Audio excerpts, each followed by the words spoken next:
Eto na yung tutorial sa paggawa ng video nyo na magiging 2 or 3. Depende na sa inyo kung hanggang ilan gusto nyong gawin. Bago ang lahat guys, don't forget to like and follow. Maraming salamat. First step. Click nyo lang uli yung new project. Tapos i-add ninyo yung video na ginawa nyo. Dapat yung camera ninyo is stable or hindi ninyo ginagalaw. Mas maganda kung meron kayong phone handler para hindi magalaw yung video.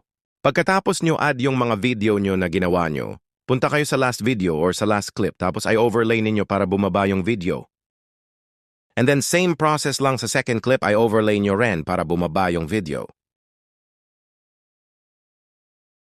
At pag na-overlay nyo na yung dalawang clip, ay long press nyo lang yung video para ma-drag ninyo at maipantay ninyo sa unang clip kagaya netong ginagawa ko.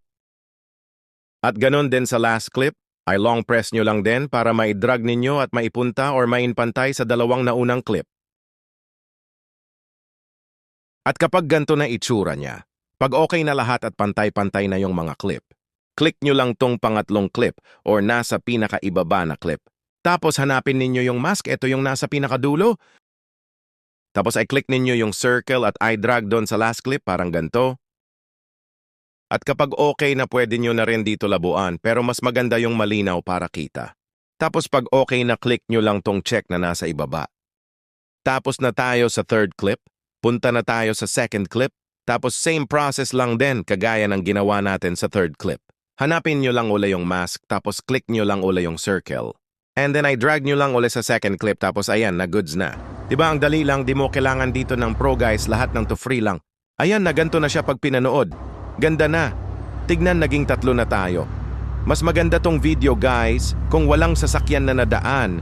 Kaya mas recommended, pag nagganto kayo dapat yung walang ibang image na napasok sa frame. Sa akin kasi, meron yung mga sasakyan na nadaan panira ng video. Pag okay na export nyo lang, tapos add nyo, lagyan nyo ng background music para mas maganda tignan. Optional lang to guys.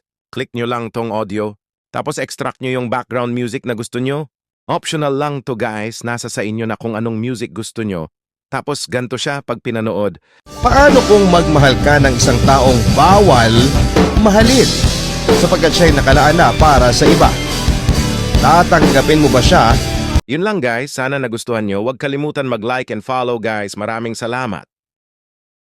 Paano kung magmahal ka ng isang taong bawal mahalin sapagkat siya'y nakalaan na para sa iba? Tatanggapin mo ba siya na mawala para hindi magkasala?